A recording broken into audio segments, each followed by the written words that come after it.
नमस्कार दोस्तों, आज हमारे साथ हैं राष्ट्रवादी कांग्रेस पार्टी अल्पसंख्यक विभाग के महाराष्ट्र सचिव श्री अनवर भाई सैयद। इन्होंने अब तक अपने कार्यकाल में किए हुए कार्यों का विवरण देते हैं श्री अनवर सैयद जी।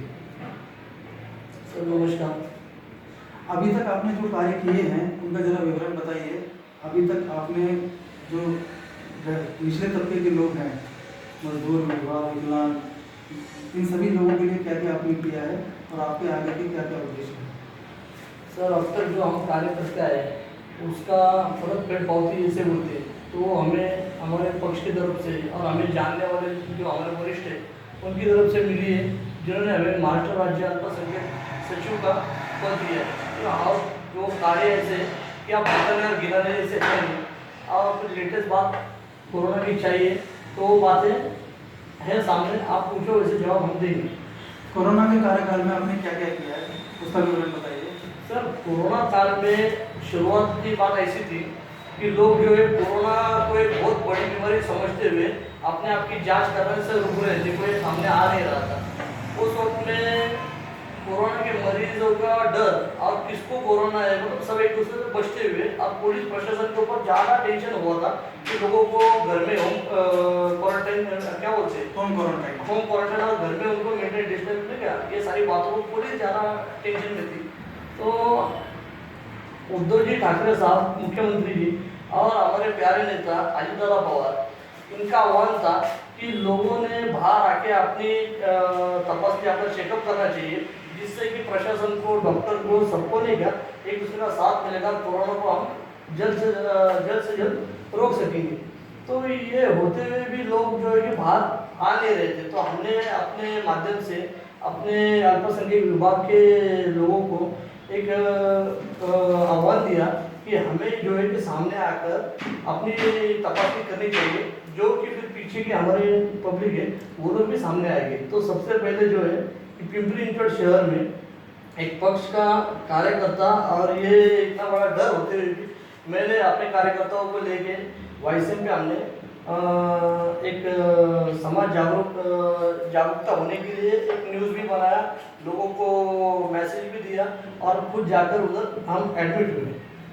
और जब जाके हम एडमिट हुए तो उसमें ऐसा हुआ कि मेरे साथ जितने मेरे साथी थे हमारे राष्ट्रवादी के कार्यकर्ते, वो हम सब बाकी के सब नेगेटिव आ गए। एक ऊपर वाले की क्या बोल रही थी कि मैं पॉजिटिव आया उसमें। और मेरा पॉजिटिव आने की वजह से मेरा नसीब अच्छा हो सकता है कि ऊपर वाले ने कुछ अच्छा सोचा था, मेरे को जाके एडमिट होना पड़ा। जब मैं एडमिट हो गया तब देखा कि उधर लोग का खाने का, पानी का क्या व्यवस्था है, तो शायद ऊपर वाले ने उसके लिए मुझे भेजा था। जब मैं उधर गया तो देखा कि कैरी बैग में जो है कि दाल पैकिंग में आती थी, दूसरी कैरी बैग में भाजी चपाती वो एक अलग पैकिंग में आती थी, और उसी कैरी बैग को जो है कि फोल्ड करके उसमें से खाना है। तो लोगों को जो है बुजुर्गों, छोटे बच्चे और सबको डिस्टेंस मेंटेन रखना है। उधर पे भी ये था ना कोरोना का जी, तो कैसा छोटे बच्चे है, बुजुर्ग है, उसमें कैसे खाएंगे, ये सब संभालना बहुत मुश्किल था। तो उसके प्रति हमने आयुक्त साहब अपने साहब हंडीकर साहब को वहाँ से फ़ोन किए, फ़ोन साहब को वहाँ से बातें बताई। आपने पीआई साहब राजेंद्र निकाले साहब उनको भी ये बातें हमने डांगे मैडम उनको बातें बताई कि मैडम देखो ऐसी बात है, और एक ही पानी का जार रखा हुआ है जिसमें से कि सब मिलकर पानी ले रहे। अब कौन जो पॉजिटिव है वो भी 14 दिन के बाद में नेगेटिव हो भी जाएगा ना घर पे, लेकिन जो नया पेशेंट आ रहा है वो तो बहुत पॉजिटिव है। अब पानी का जार एक ही शेयर हम कर रहे हैं एक ही साथ, तो वापस जो घर पे जाने वाला उसको बीमारी लेके जाएगा। इस बात में मेरी थोड़ी सी उनसे बातचीत हुई थी, तो हमने वहाँ पर भी अन्न त्याग का बात किया था। हम अन्न त्याग करेंगे, एक तो सब खाना जो है अच्छा दो, अच्छे पैकिंग में दो, और पानी की सबको बिस्लरी, सुबह जो है चाय बिस्किट और नाश्ता, फिर शाम को 4 बजे चाय बिस्किट नाश्ता, और शुरुआत में 8-9 गोलियाँ होती थी टैबलेट जो है ना। सरकार को भी पता नहीं था कि कैसा क्या, तो वो बुखार की इसकी उसकी जो पेट में आग पड़ती थी, मैं खुद उधर एडमिट था, मुझको पता था।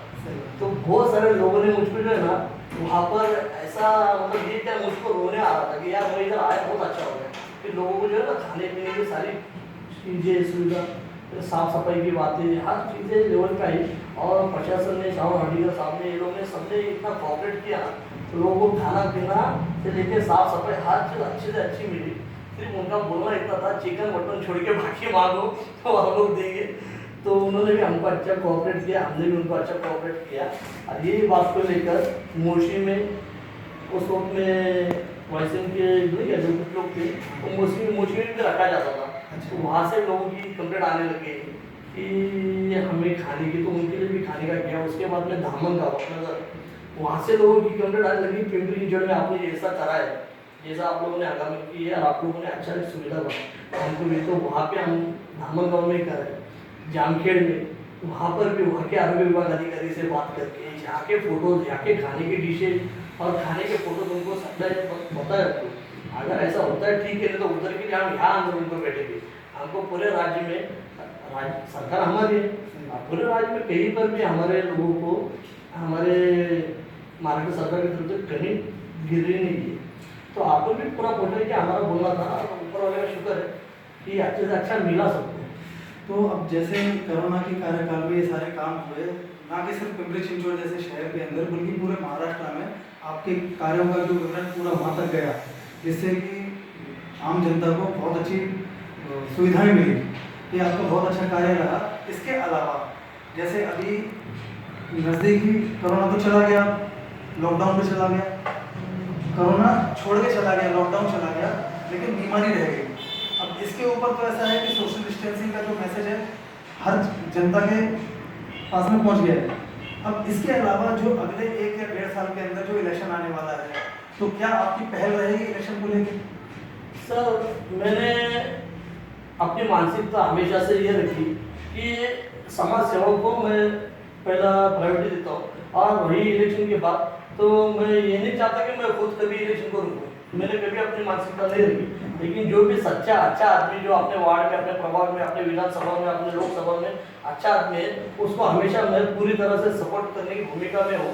और हमारे प्यारे नेता अजीत दादा पवार साहब, उनके हाथ जितने और ज़्यादा हम बलगट कर सकते हैं, हम कभी हमारे नेता को टिकट की मांग नहीं करेंगे। हमारे नेता से हमें अपेक्षा है वो कहीं ना कहीं हमारे काम को समझते हुए कहीं ना कहीं हमें एक उनकी तरफ से प्यार मिल जाएगा, वो बस है। और उनका प्यार हमारे लिए एक इलेक्शन से ज़्यादा है। इसके अलावा और कुछ आपका कहना है?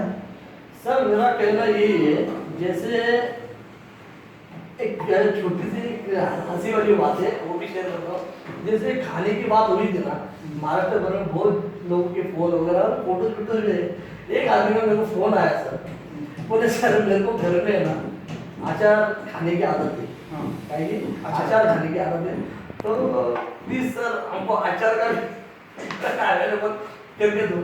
तो सर मेरे को ऐसे लोगों के फोन पे जो हंसी और गुस्सा भी आ रहा था, यार मांगते क्या है लोग, सरकार जो दे रही है, हमारा प्रशासन जो दे रहा है, और ऐसे भी। और उसके बावजूद भी ये कोरोना होने के बाद में भी जितने भी हमारे लोग गुजर गए, ट्रीटमेंट कराते हुए अचानक ऐसा लगता है, कोरोना में समझ में आता सर कि नहीं क्या कोई रहेगा नहीं क्या, तो अचानक वो 24 घंटे के अंदर ही तो बहुत सारे लोग ऐसे भी गुजरे, उनके आत्मा में शांति मिले और उनके घर वालों को जो है कि ऊपर वाला एक सबक दे, ये हमारी दुआ है।